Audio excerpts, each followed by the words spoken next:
give you a little basis of my background so that you'll know what I've been through in terms of the work you're about to embark on. I started teaching in 1991. I was the son of still the son of a 36-year veteran teacher in Mississippi and a superintendent in New Jersey. So I saw the most resource-depleted state in the country and one of the most privileged states in the country in terms of economic resources, right, for schools and education. Now, I don't know what that makes me, if it's kind of Yankee or Southerner or hybrid. I don't know what that does. But I can tell you the perspective it gave me. And that was a perspective on urban schools, a perspective on rural schools, and some of the things that I've done in my career have mirrored those two worlds. So I started teaching at a time when we were talking about the standards movement, right?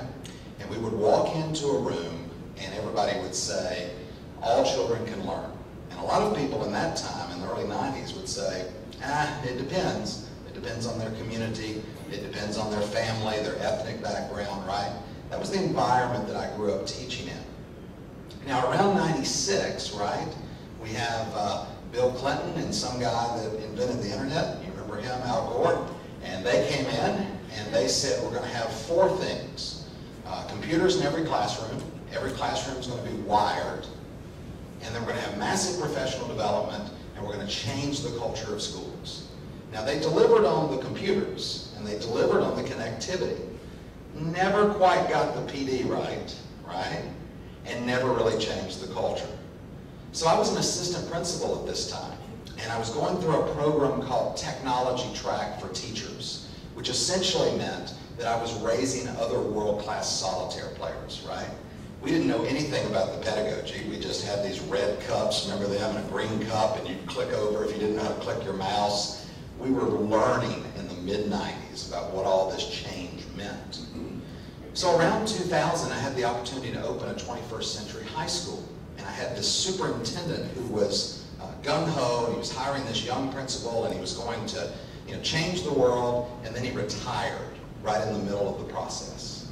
So we had a superintendent who was traditional, who replaced him, who wanted to go back to the old model of factory-based education. So I've dealt with that change management process of opening that building, deploying the change management, and then all of a sudden having to shift midstream with the constraints of regulation or policy. And I'll talk to you today about how you do that work. Now, here's an interesting spin about my Kentucky connection. In 2003, I was chosen as an assistant superintendent with then superintendent Terry Holliday. Does that ring any bells? So Terry was a superintendent of the Baldrige winning district, Iredell Statesville. And when I was assistant superintendent under Terry, he had an interesting proposition. Even though all of his cabinet already had their doctorate, he said, that means nothing to me. You're going to become Baldrige examiners. So he required us in our spare time to go examine world-class organizations. Volunteer. So we would examine things like hospitals or businesses and look for practices to pull them back in. And I used to joke with the hospitals because I would say, you guys get on to us about graduation rate and you're counting success on whether 8 of 10 people live. That's not a good mortality rate, is not a good indicator, right? So we had this conversation around how business bleeds back into education.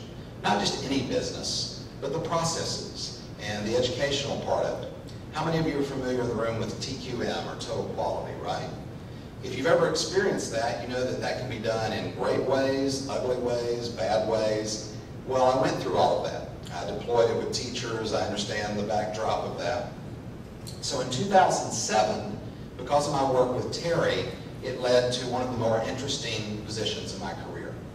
I started the North Carolina Virtual School. So North Carolina had, at that time, about 1,000 kids online in 2007. And they had about 34 teachers statewide. And I had a staff of about 4 people. When I left that post last April, we had 87,000 kids online, 939 teachers, and we were in 12 states in 2 countries. Now, that kind of scale over 4 years is very similar to the type of work you're doing in DODEA. Think about it. You got to communicate across the globe. You got to communicate with headquarters. You got to figure out a way to use the VTC. You got to figure out a way to manage change at your sites. So in April, I decided I'll go out on my own and do this full time, right? So I assembled a team of people that have been through deep change management processes. None of this is easy work. The exciting part is that you're on the forefront of a lot of economic and political will. Mike mentioned the money, the politics behind this, wanting to see it succeed, wanting to see Dodea be a leader. That's all a part of what we're going to talk about.